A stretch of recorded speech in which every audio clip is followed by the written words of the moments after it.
Hey everyone, it's David coming to you today from my whiskey den here in Central Ohio, and it's time for another first taste video. In other words, I try this bourbon for the very first time, so stick around and see what I think about it.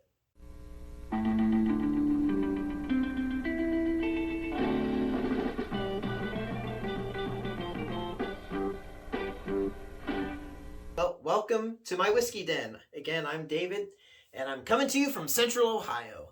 I've heard a lot of buzz about Angels Envy Bourbon.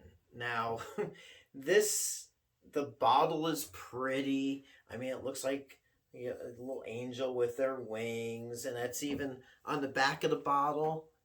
I don't know how well you can see it, but they got the wings on the back of the bottle, which means that when you look at the front of the bottle, I don't even know if you can see that good, but then the wings, anyway. This is kind of, the mash bill is pretty standard. It's 72% corn, 18% rye, and 10% malted barley.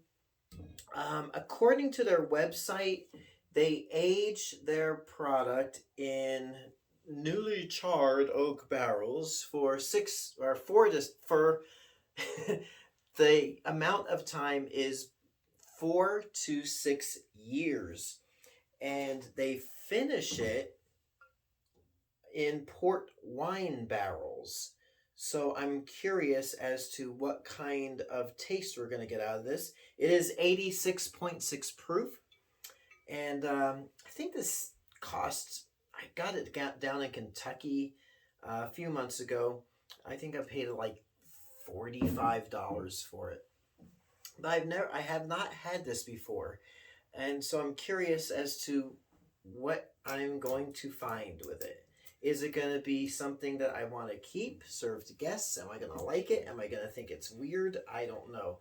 Can I open it? Yes, I can. There we go. Trying to. There we go. I hate these things. Just put it in my pocket. Bring it upstairs. Throw that in the wood stove.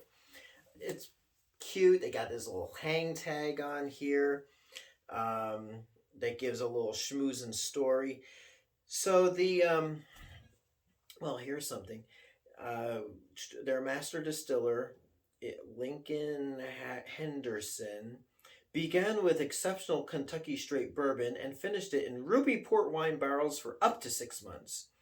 So let's see. I'm supposed to be tasting flavors of vanilla, ripe fruit, maple syrup, toast, and bitter chocolate. Hopefully not bitter charcoal.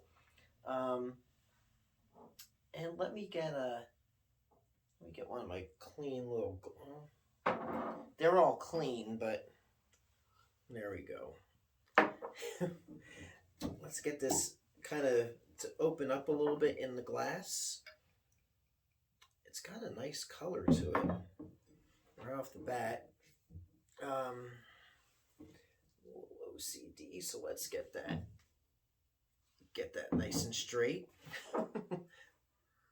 That's pretty nice smell. Smells like bourbon to me, but it does have a little sweetness, a little fruitiness to it. Yeah, and this is one of those ones that obviously it's not a traditional look, and I don't expect a whole lot with bourbons in fancy bottles. To me, it's a lot of hype in the packaging and not so much a lot of hype in the flavor. I mean, Blade and Bow is just one example of a very disappointing bourbon.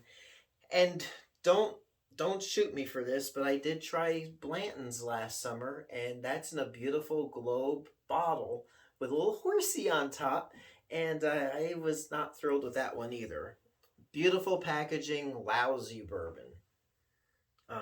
Well, the Blade and Bow is not lousy. It actually reminded me of the Blantons, but they charged $50 for that here in Ohio, and I'm pointing to it. You might be able to see it. There we go. But that's like a $25 bourbon in a $50 bottle. But let's see what this is like. I've let it breathe and open up a little in the glass. It smells nice. I mean, it smells like bourbon. It smells a little upper end, upper echelon, if we were to say. Meanwhile, do you like my new shirt? Little side point, I ordered a bunch of these types of shirts off of this website, Roy Aura.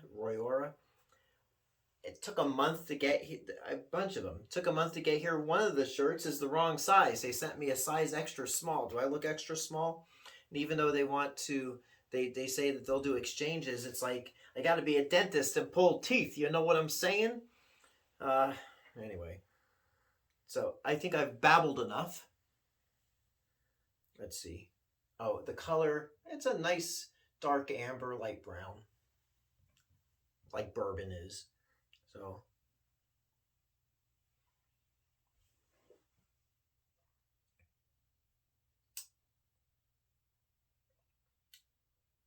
hmm.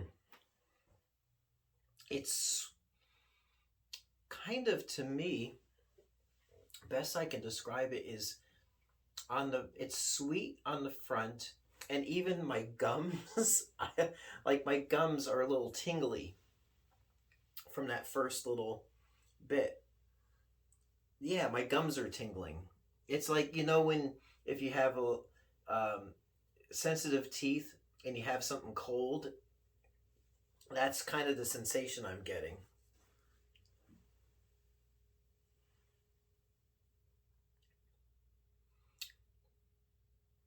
But to me,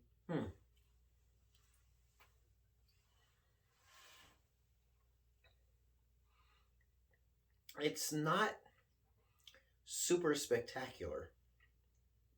I mean, it's a nice pour. Let me just try. Sorry, dear. My wife and I will watch this video when it's posted, and I can hear her now. She'll say another bit, but honey, I can't really form a good assessment off of that little bit that I had. And I don't like drinking a whole lot anyway. See, I'm a little OCD. You ever watch Saturday Night Live back in the 80s? Late 80s, Phil Hartman did the anal retentive chef. And I get that way. It's like, oh, I got to get everything lined up perfectly. So, Phil Hartman, oh my gosh, what a guy! Loved that guy on Saturday Night Live. He was like one of the best cast members ever. Um,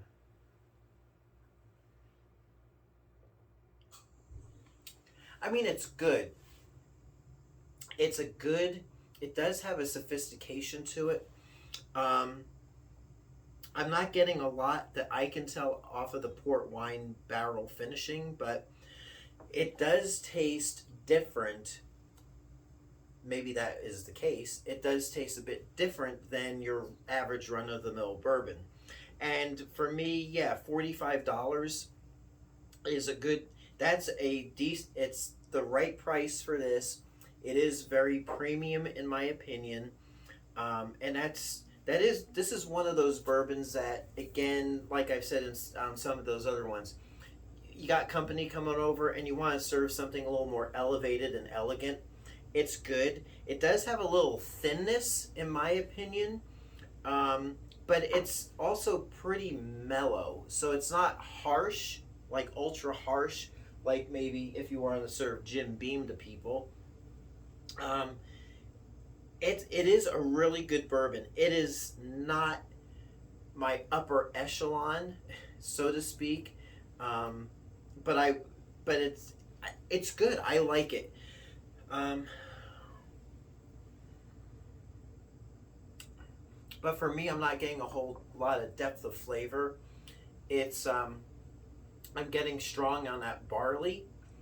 The Not a lot of rye. It's kind of like a corn and malted barley more type of deal with a little bit of rye. What was the mash bill? Yeah, yeah, it's got 18% rye and 10% barley, but it's very barley forward in my opinion. Um, But it's really good. And when I go through this, am I going to run out right away and get another bottle? Well, no. But if I do, if it is on sale and if I see it, I'll put it back on my shelf. But it's not one of my top 10 favorites, but it is decent and you will probably enjoy it.